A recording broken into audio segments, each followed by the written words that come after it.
Hey y'all, it's me, unapologetically T, and I literally could not finish talking about how I met my daughter's father due to me running out of storage on both phones, so I couldn't use either phone, and I found a quick fix by ordering a memory card.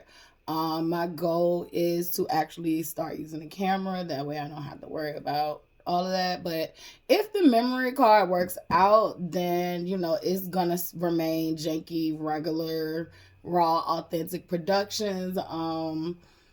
Yeah. So if this process works out for me better, then yep, that's what it's gonna be.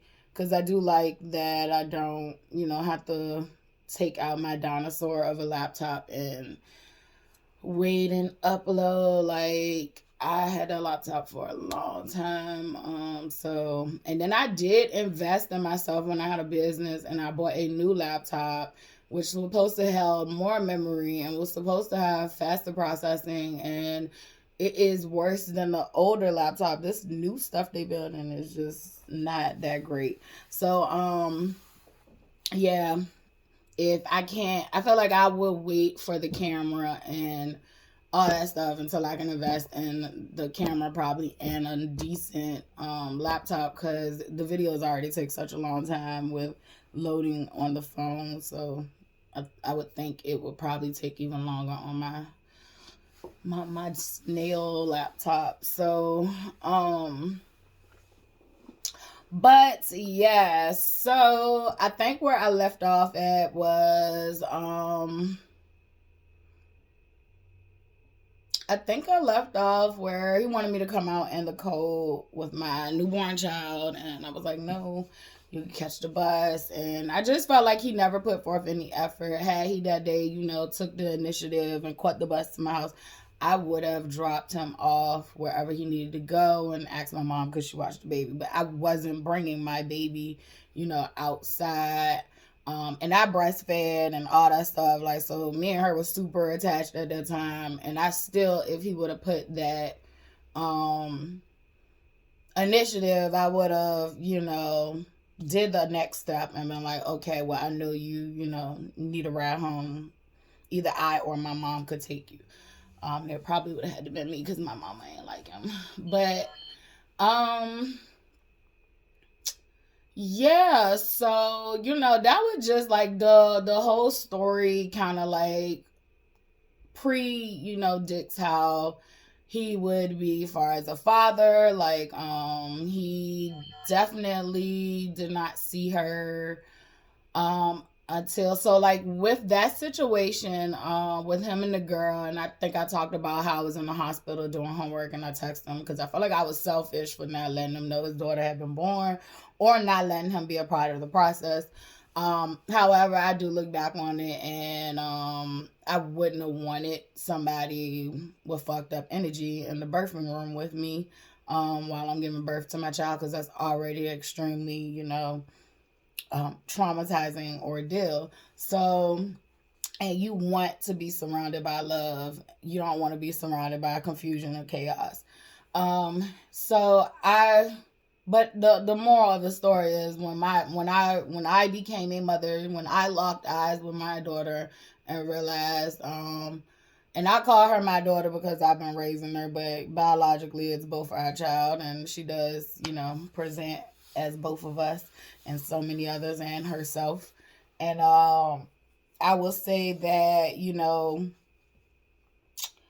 I'd say that that having her and locking eyes with her, that changed me. That made me realize like this is way bigger than me. I think that would be like my first perspective on life, where I realized, I ain't gonna say my first, but it was one of those more awakening moments. Like I had just recently, it was an awakening moment for me that, like it was way bigger than myself. And um I mean, even way bigger than her, but at the same token, it was like, their maturity kicked in, like, well, I ain't gonna deny him. And I would go through life never denying him to be a father. I have never denied him to be a father. I have had to put some boundaries up, and he act like those are denials. But that's his own little childish stuff. I know it was a point where he used to come to the house and he would want to, like talk to me. Like I remember one time, like I was down bad, like, and it wasn't even like I was down bad and I was like a messed up person or nothing like that. I was going through depression and I didn't have my feet done. At that moment, I didn't have my hair done. And at that moment, I was getting out of bed and I had on like I think I had on like one of Dante's t-shirts, old t-shirts or something, and some sweats on. And you coming to drop, pick up your child or drop her off, and you worried about what, I got going on. It's like, leave me the fuck alone to worry about your child. Worry about your child hair being done. Worry about your child nails being done, because she wanted her nails done. Because, hey, ma'am, you okay? Because we okay. Nobody's there. Unless you see something I don't see. But even still, they still... Be quiet, God got them. Alright? My bad. It's my other child. You hear her? She just gonna keep barking. Give me a second. Alright, so, but yeah, like he just would constantly like do little, it was like little childish shit, but it would get on my last nerve, right? Because it's like, worry about your child. Like, do not worry about me. Like, you worrying about what another nigga doing for me. And the whole time, like, this nigga want to do things for me. I just don't want to do those things because I felt like, we got bills, we got this, we got that. I actually could have did those things for myself, but I felt like we got this, we got that, and I felt like it would be stupid of me to spend it on stuff like that. And how about, I can come looking whatever the fuck I want to look like, opening my goddamn door that you don't help pay any bills at. So, if you were so concerned, maybe you send monthly payments for your daughter so I could take my money and spend it on myself instead of having to sacrifice myself over and over and over again. So it was like, it was a lot of little stuff like that. And I think I've gotten like jumped far ahead, but it was like stuff like that would like really, really grind my gears. But like, he wouldn't even get to meet her until she was about like 6 or 8 months. I still have pictures from that meeting, and we didn't even know that he was going to be there.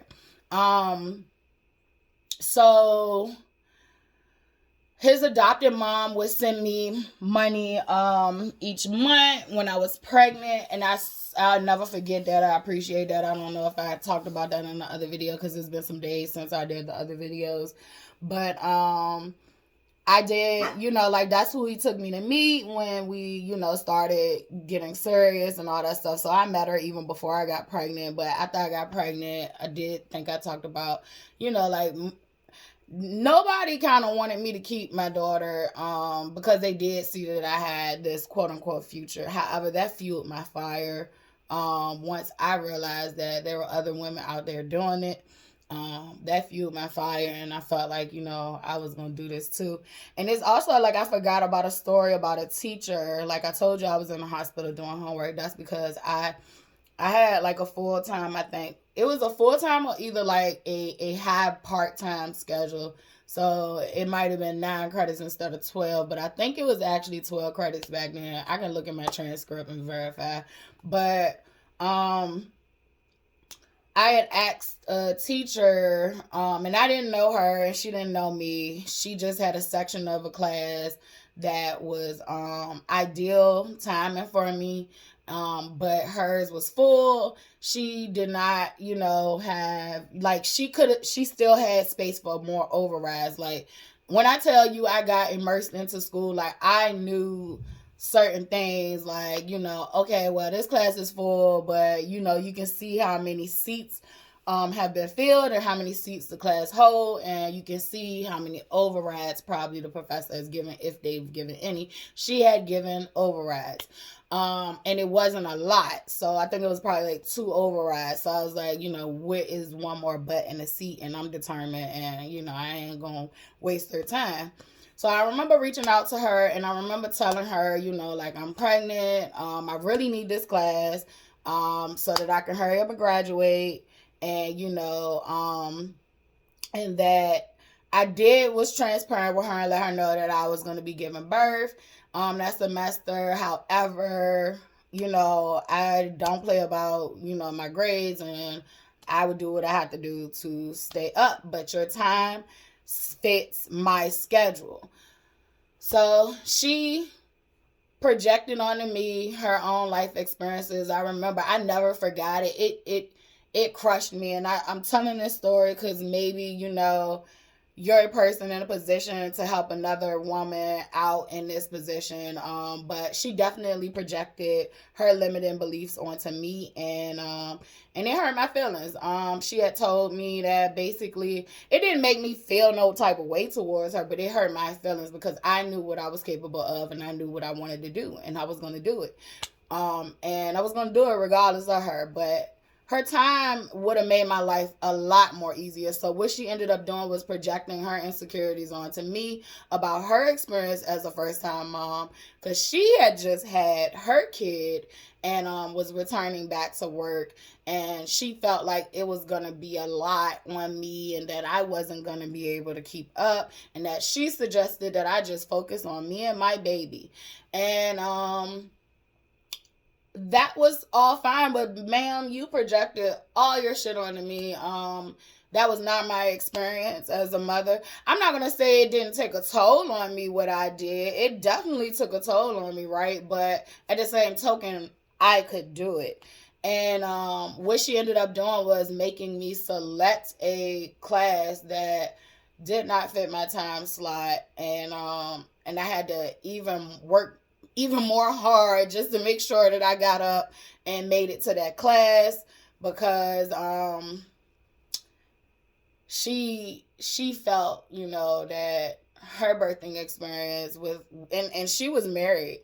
I think she was married, and her birthing experience with her first child, was a lot. So I say that to say, even when I've had students in the past, I will let them know, be careful, make sure you're taking care of your mental health while you're doing these things. But I never tell them you can't do it, because guess what? I did it. Like, even though it was hard, I did it. And I know if I can do it with the kid, I know y'all can do it without the kid. And even if I had a student that had a kid and she wanted to stay in school, she wanted to do these things, and she actually did exactly what I did.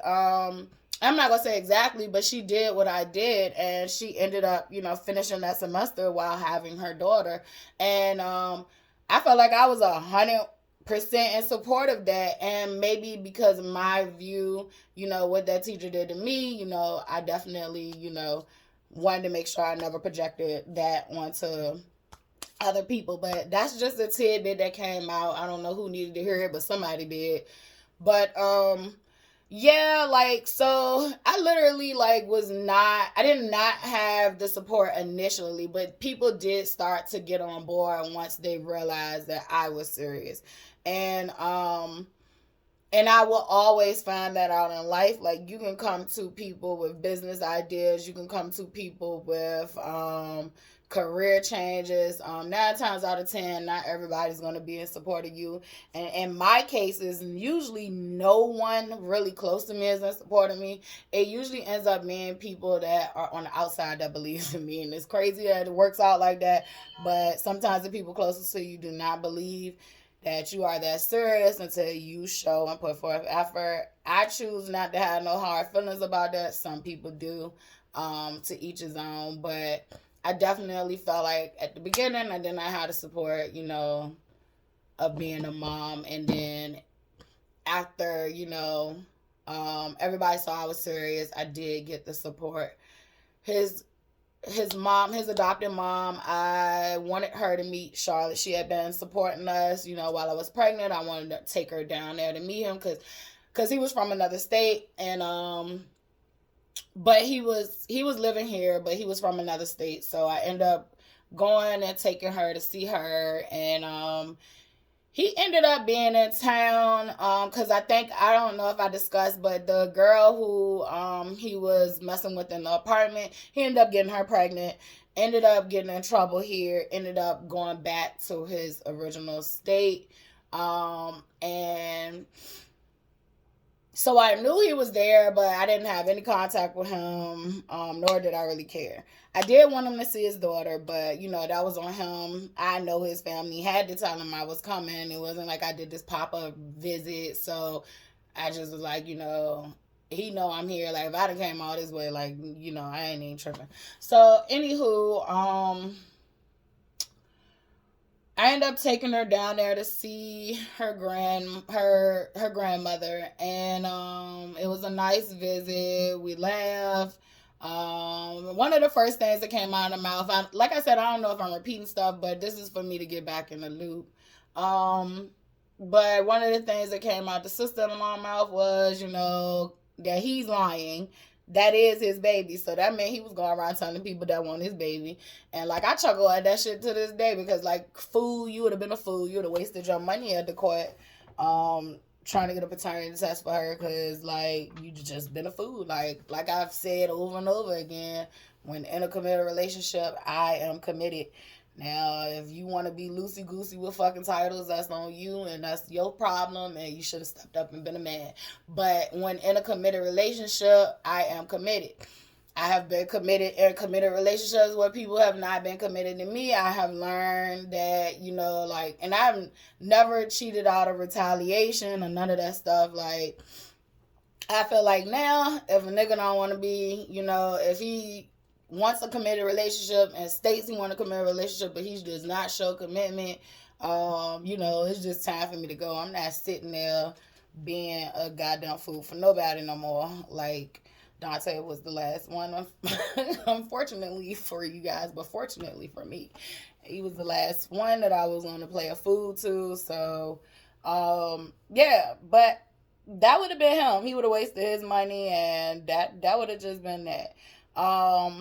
He would also go around and say that the other girl baby was not his, which I think they 10 or 11 years apart. Like they're not that far apart. So I don't know how far apart they is, but it can't be no more than a year.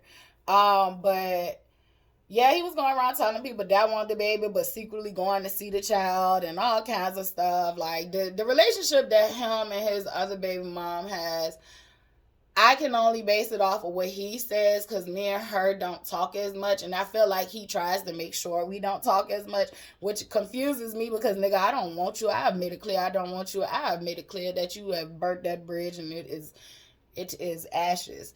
And the only connection that we have is that we share a child. So I've made that clear. So I don't understand why he tries to separate the two. I don't know. Maybe he think I'll plant seeds of something good into her head and she won't let him do what he want to do. Cause I'm literally the baby mama. Like if he has a girlfriend, I'm full support. Man, keep that man over there, like, so I don't have to hurt him. I am in full support. Like, yes, you go, girl. He got his issues, but work with him, Savannah. That's your man. Like, yes. I actually miss his ex-girlfriend. Oh my God, she was me and Charlotte's favorite, and he had some pretty good girlfriends in the past. There was another girl who she was in an abusive relationship, and then she went to him too. But she was a real sweet girl. But the last one, I love her. Even to this day, she still will, buy Charlotte a Christmas present or something if he's able to get it to her. So I appreciate her. Shout out to her. And she don't have no kids, and she ain't got to do that. So I love that for her. It takes a village, and I appreciate her loving my child. I ain't never been jealous of her, never felt, anything towards her. Like literally, that man is your man.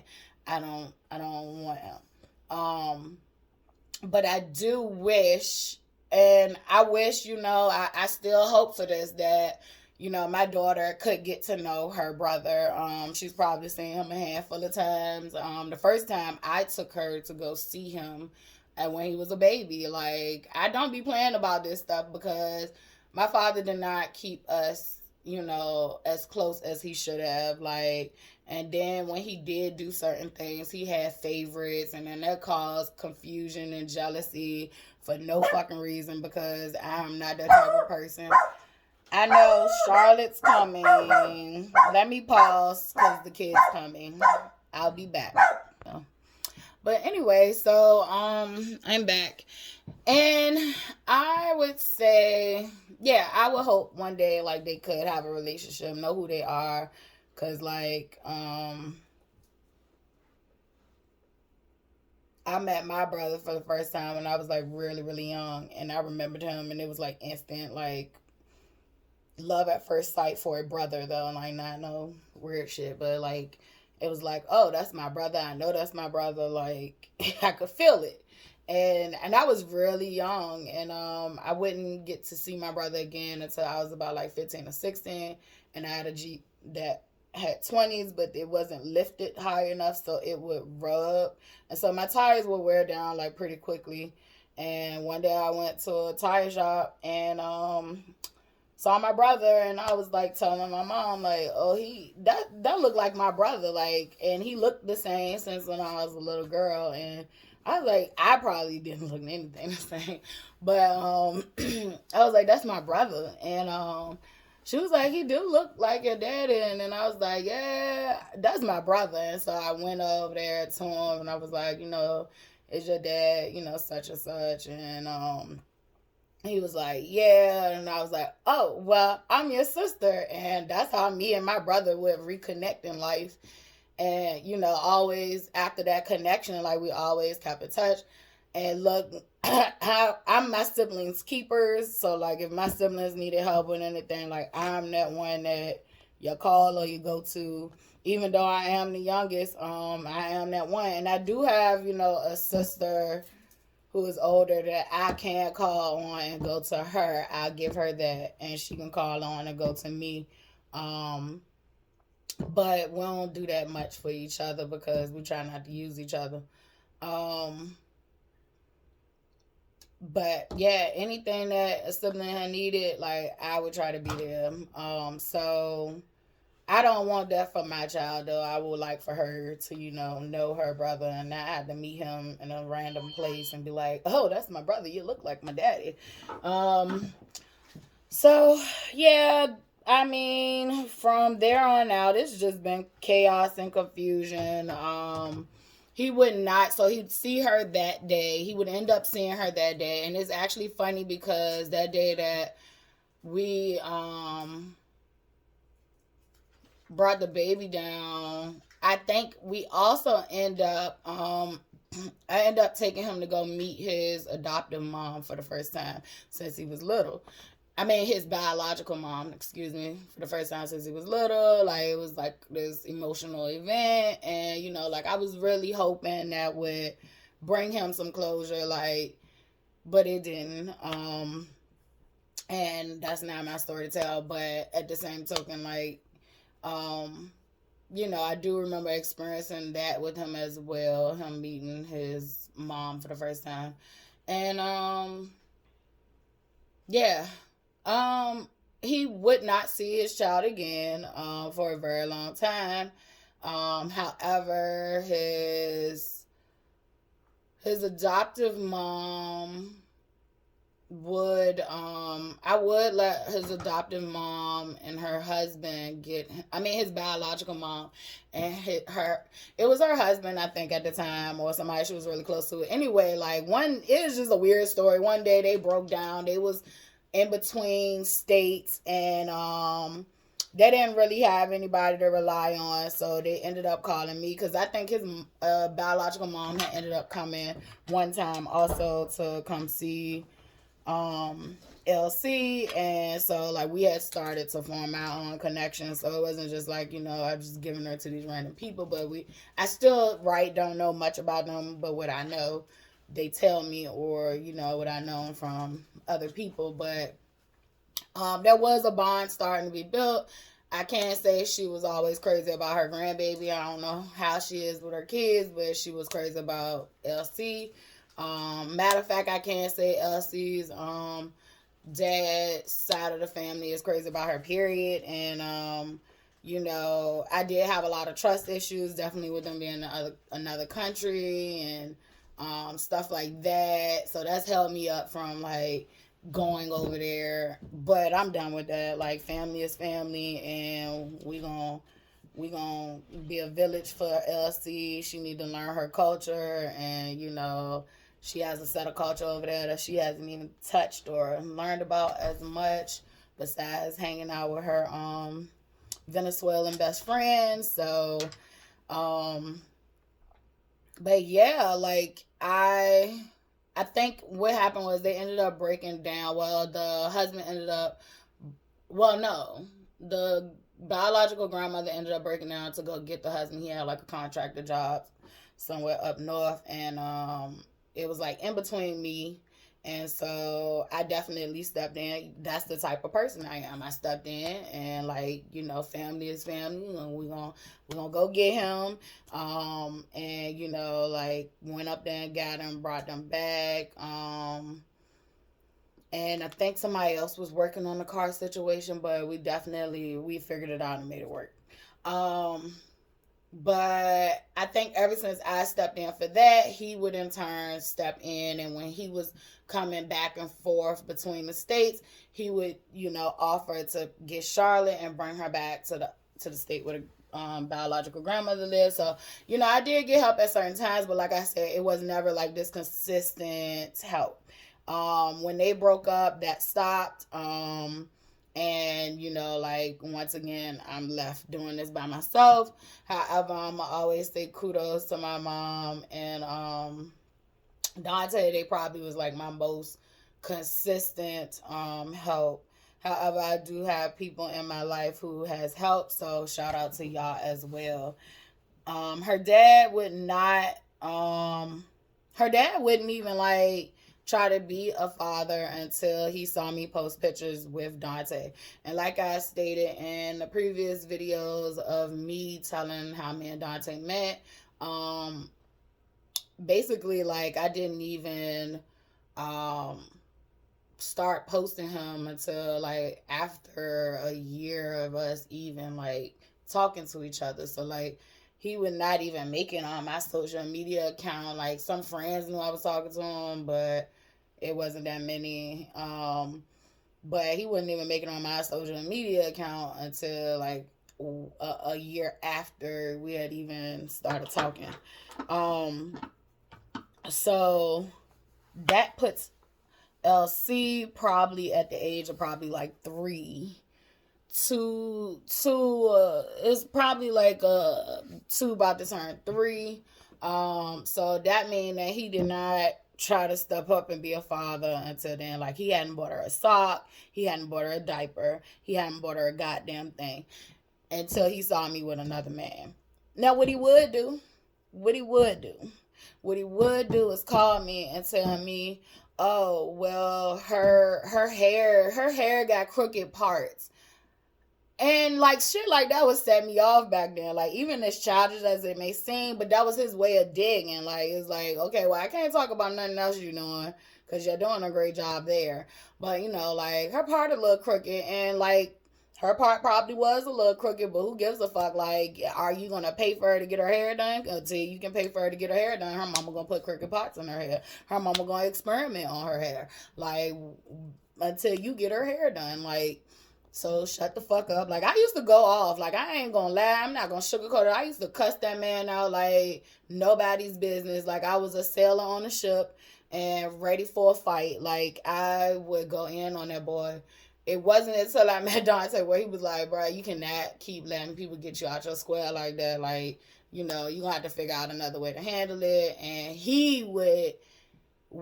and he would talk sense into my head. Like he never told me how to do it. He just would talk sense into my head, and I would make my own decision about how I was gonna carry it with that man. Cause it was like I would go 0 to 1,000 real quick with him. And even after Dante died, like that shit came back. It came back, and you know I had to check myself too and say, hey, look, you know what? I understand why I'm getting this upset. I know why I'm getting this upset. But at the same token, I'm not hurting nobody but myself. I'm raising my blood pressure. I'm giving him the attention that he wants because contrary to what I believe, like I wouldn't have wanted that attention, but some people just want attention no matter how you gonna give it to them. So I was like, I'm gonna check myself at the door. Me and my daughter had a conversation, and she was like, I'm old enough to deal with him now. And I was like, you know what? You're right. You are old enough to deal with him now because I'm not dealing with a situation where I have a co-parenting situation. I just didn't. I don't. And it's basically I have been raising two children and a couple of kids, but it's just like you know what? You're right. Like you older now. You can navigate what that's gonna look like for y'all. Um, so yeah, it would be in and out. I don't think he sent a gift for her until he got with that girl that because he was with another girl, but she was like a college girl, and she was I guess like she didn't have no kids and she was, focused on herself. Like I don't have nothing against her, like she did something with him. I don't know what she did with him, but he definitely, she did something with him. I don't know. But I don't have nothing against her, but he ain't do shit while he was with her.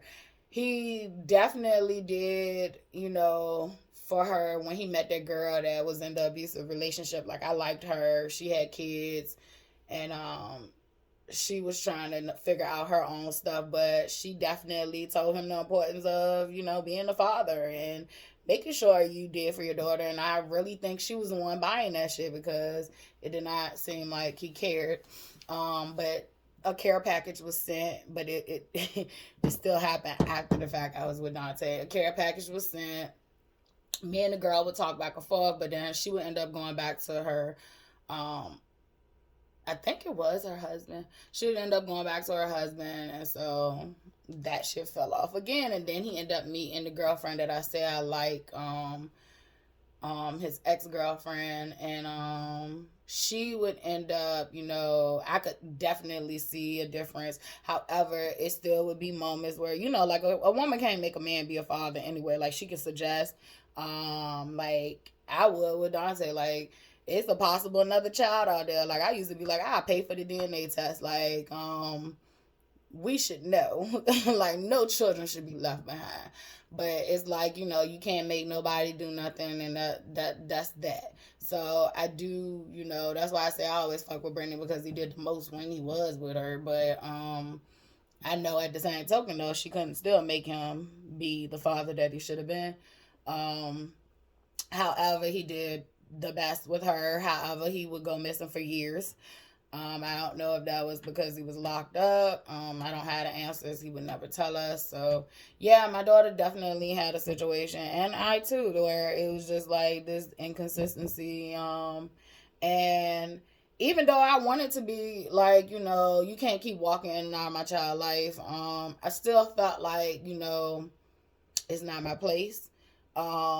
As a parent, I feel like parents got to do what they feel is best, but I felt like,